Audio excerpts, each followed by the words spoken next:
የ2018 የሲቢ ኢትዮጵያ ፕሪሚየር ሊግ የአመቱ ምርጦች ሽልማት በትላንትናው ዕለት ተካሂዷል። እንዲሁም ደግሞ ከብሮድካስት የተገኙ የገንዘብ ክፍፍሎች ለህዝብ ለክለቦቹ ዘው የተገኙበት ይፋ ተደርጓል። ታዲያ እነማን ምን ያህል ብር ከብሮድካስት ተከፋፈሉ፣ የአመቱ ምርጦችስ እነማን ነበሩ የሚለውን በዝርዝር የምንመለከት ነው የሚሆነው። ታዲያ እናንተ እስከመጨረሻው ድረስ አብራችሁን ቆዩ። እሱም ብቻ አይደለም፣ ወደ ባህር ማዶም አቅንተን የምንመለከታቸው ሰፊ ጉዳዮች ይኖራል። ዓለም ዋንጫው የበለጠ እየተጋጋለ በጥሩ ሁኔታ እየቀጠለ ነው የሚገኘው። ትናንትና በሩብ ፍጻሜ ሞሮኮ እንግዲህ ብቸኛው አፍሪካዊት ሀገር በተጠባቂዋ ፈረንሳይ ተዘርራ ወደ ቀጣዩ ዙር ማለፍ ሳትችል ቀርታለች። ይህ ጨዋታስ እንዴት ነበር፣ እነማን ምን አሉ የሚለውን በዝርዝር እንመለከታለን። እንዲሁም ደግሞ በዛሬው ዕለት የሚደረግ የቤልጂየም እና ስፔን ጨዋታ እንዴት ይጠበቃል፣ አሰልጣኞቹ ለዚህ ጨዋታ ያደረጉት ዝግጅትስ ምን ይመስላል፣ ምንስ ተናገሩ የሚሉትን ዝርዝር ጉዳዮች በስፋት የምንዳሰስ ነው የሚሆነው። ቆይታችሁን ከገበያ ስፖርት ጋር እንድታደርጉ እየጋበዝኳችሁ ነው። ሮቤል አብርሃም ወደ እናንተ የሐምሌ 3 የዕለተ አርብ ስፖርታዊ ማለዳ ዜናዎችን በቀጥታ የማደርሳችሁ ነው የሚሆነው። አብራችሁን ቆዩ።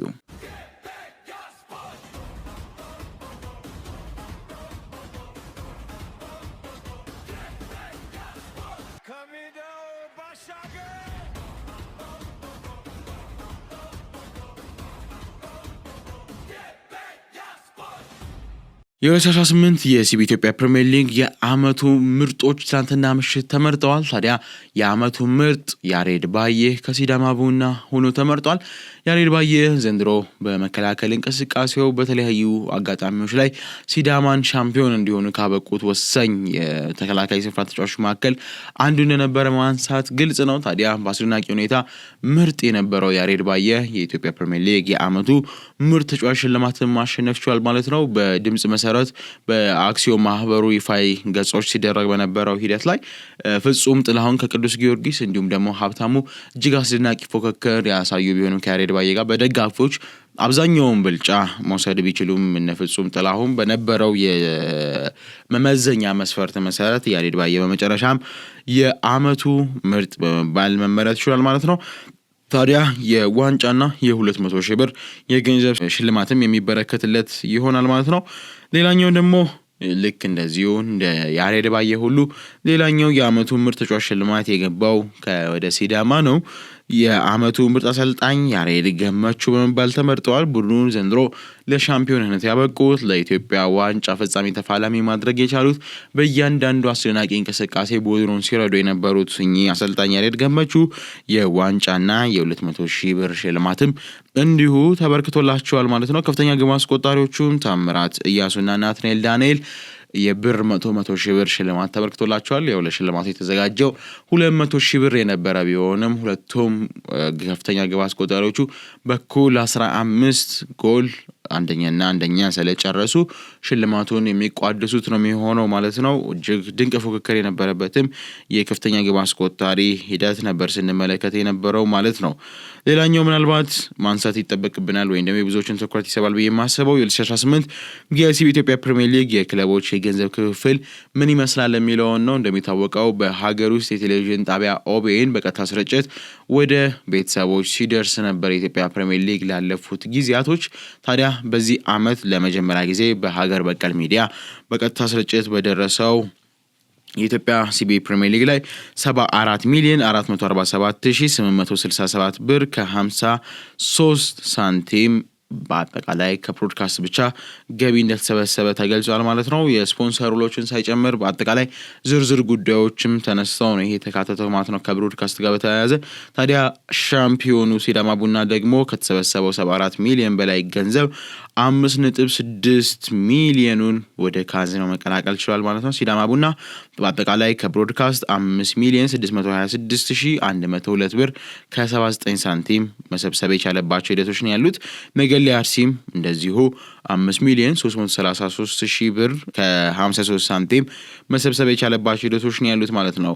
ያው የብዙዎችን ምንዘረዝር ከሆነና በዝርዝር ጉዳዮች የምንመለከት ከሆነ ሰዓቶቻችንም ሊሄድ ስለሆነ ለእናንተም በበለጠ እንድትረዱት በማሰብ በዚሁ በምስል በፉቴጁ ላይ በስፋት የምናስኬደው ነው የሚሆነው ማለት ነው።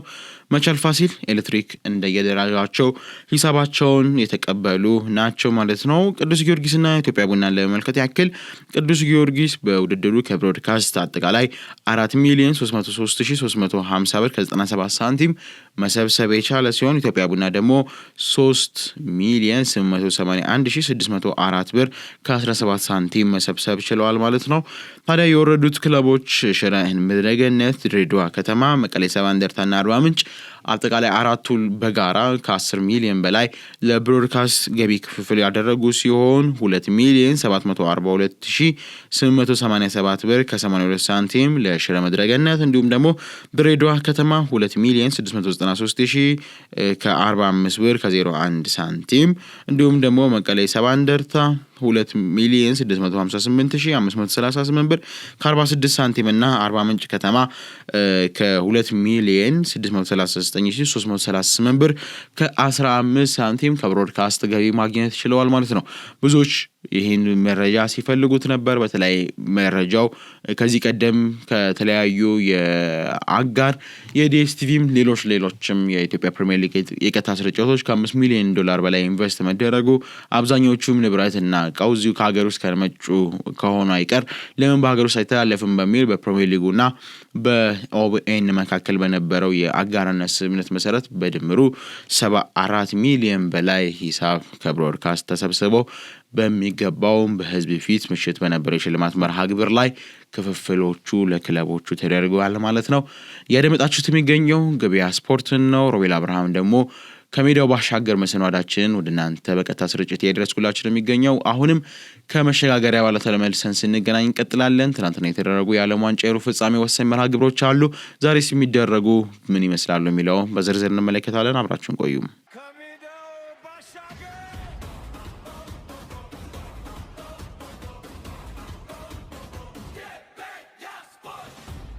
ወደ ባህር ማዶ ስፖርታዊ መረጃዎቻችን እናምራ። በእርግጥ የዓለም ዋንጫ የጋራ ቢሆንም በተወሰነ መንገድ ኢትዮጵያ ሀገራችን ስለሌለች ከባህር ማዶ ብንለው መጥፎ ይሆናል ብዬ አላስብም። በዋነኝነት የምንመለከተው ትናንትና ምሽት የተደረገው መርሃ ግብር ነው። አፍሪካውያን ሀገራት 10 ነበሩ፣ አሁን ላይ ደግሞ 0 ሆነዋል። ብዙ ኮታዎችን በማግኘት የምርጥ አጋጣሚ ነበራቸው አፍሪካውያን ሀገራቶች። ከምድብ ቱኒዚያ ብቻ ወድቃ በጥሎ ማለፉ ላይ 9 ተሳትፎ ነበር። ከተሳተፉ 9 ካለፉት 9-7 ረግፈው የተቀሩት 2 ደግሞ በጥሎ ማለፉ 16ኛው ዙር እና በመጨረሻው የሩብ ፍጻሜ መርሃ ግብር ላይ መሸኘት ችለዋል ማለት ነው። ሌላኛዋ የአፍሪካዊ ተስፋ ሀገር የነበረችው ሞሮኮ ትናንትና ለዋንጫው ከፍተኛ ግምት የተሰጣትን ፈረንሳይ አስተናግዳ የ2-0 ሽንፈት አስተናግዳ ወደ ሀገሯ እንድትመለስ እርግጥ ሆኗል ማለት ነው። ፈረንሳዮች በጨዋታ እንቅስቃሴ ላይ ገና ከጅምሩ በማጥቃት አደረጃጀት እጅግ ከፍ ያለ ሚና እንዲሁም ደግሞ ከፍ ያለ ታክቲኮችን በጨዋታ እንቅስቃሴ ላይ ሲያስመለክቱን የነበረ ሲሆን በአንጻሩ ሞሮኮች በተለይ በመጀመሪያ አጋማሽ ላይ በመከላከል አደረጃጀቱ ላይ እጅግ ጠንካራ በመልሶ ማጥቃት እንቅስቃሴ እንኳን ያን ያህል አደገኛነት ያልነበራቸው ቡድኖች ነበር የነበሩት። ለወትሮ በአስፈሪነቷ የምናውቃት ሞሮኮ በመጀመሪያ አጋማሽ የነበራትን ወይም ደግሞ የከዳትን አቅም በሁለተኛ አጋማሽ አጠናክራ ወደ ማጥቃቱ እንቅስቃሴ በከፍተኛ ኃይል ሁለተኛ አጋማሽ ላይ ብትመለስም የተረፋት ጎሎችን ማስተናገድ እንጂ ጎልን ማስቆጠር አልነበረም። ታዲያ ኪሊያን ምባፔ በጨዋታው ላይ ፍጹም ቅጣት ምት አምክኖ እንዲሁም ደግሞ ሌሎች ለግብ የሚሆኑ ኳሶችን አምክኖ ዛሬ እሱ ቀን አይደለም እንደ ሲባል ቆይቶ የነበረ ቢሆንም 60ኛው ደቂቃ ላይ ኳስን ከመረብ በግሩም ሁኔታ በማገናኘት ቡድኑን መሪ ያደረገች ጎል ማስቆጠር ችሏል። ታዲያ ሁለተኛ ላይም ከዚሁ ዴምቤሌ የቡድኑን መሪነት ወደ 2 ከፍ ማድረግ ሞሮኮን ወደ ሀገሯ ስትሸኝ ወደ ቀጣዩ ምዕራፍ ደግሞ ፈረንሳይ የምትሸጋገርበትን ውጤት ማሳካት ቻለች ማለት ነው። ከጨዋታው መጠናቀቅ በኋላም ዲዲየር ዴሾ እንደተናገሩት ከሆነ ምርጥ ጨዋታ፣ ምርጥ ዳኝነት የተመለከትንበት ጨዋታ ነበረ። ቀጣይ ተጋጣሚያችንን እንግዲህ ከአሁኑ ዝግጅት እንጀምራለን። ሞሮኮ ግን ቀላል ተጋጣሚ እንዳልነበረች ምን ያህል ደረጃ እንደፈተነችን በዛሬው ጨዋታ ተመልክተናል። ለነሱም ትልቅ ክሬዲት ይገባቸዋል ሲሉ ነው ያደረሱት ማለት ነው። እንደሚታወቀው ዲዲየር ዴሾ በትናንትናው ዕለት ያደረጓቸው እያንዳንዱ ቅያሮች ማለት በምንችልባቸው ደረጃ ስኬታማ የነበሩባቸው አይነቶች ነበሩ ማለት ነው። መሐመድ ዋሂቢ ደግሞ ከጨዋታው መጠናቀቅ በኋላ በዓለም ዋንጫ የነበራቸው ቆይታን አመስግነው በሂደታቸው ላይ በተወሰነ መንገድ ደስተኛ እንደነበሩ የገጠመቻቸውን ፈረንሳይ ጠንካራ ቡድን መሆኗንና ሽንፈቱም እንደሚገባቸው በማመን ለቀጣይ ቤስሮቻቸው ግን ከወዲሁ ብዙ ትኩረት ሰጥተው የሚሰሩት ስራ እንዳለን የተናገሩት ማለት ነው። ታዲያ የሞሮኮና የፈረንሳይ ጨዋታ እንዴት ነበረ?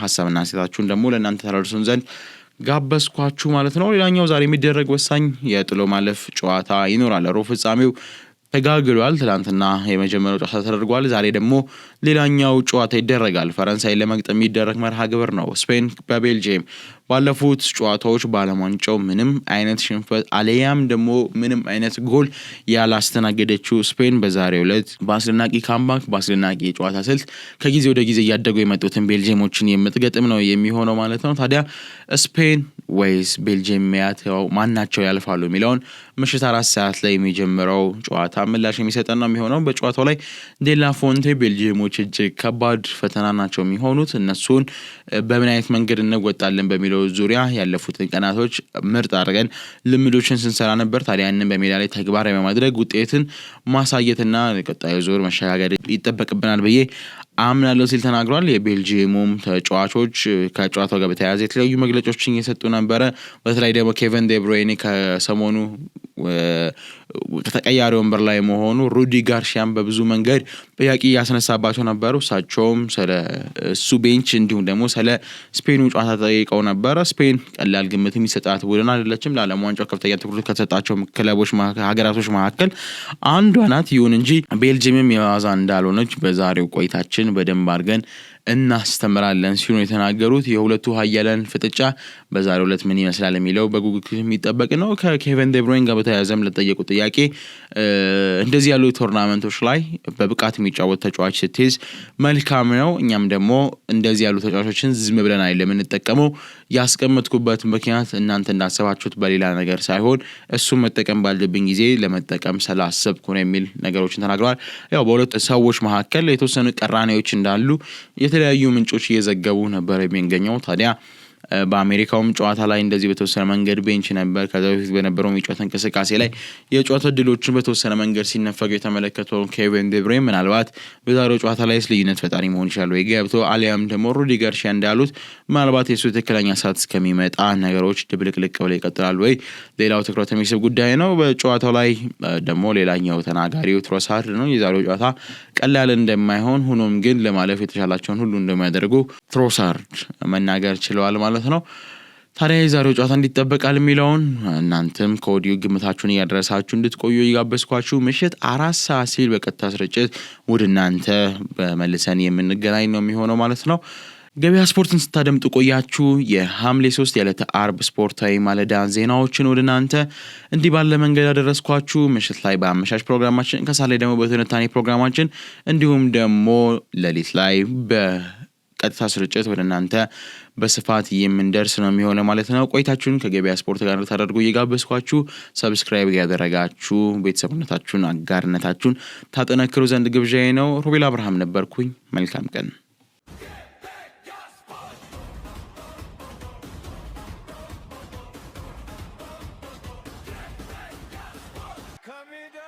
Bashaga!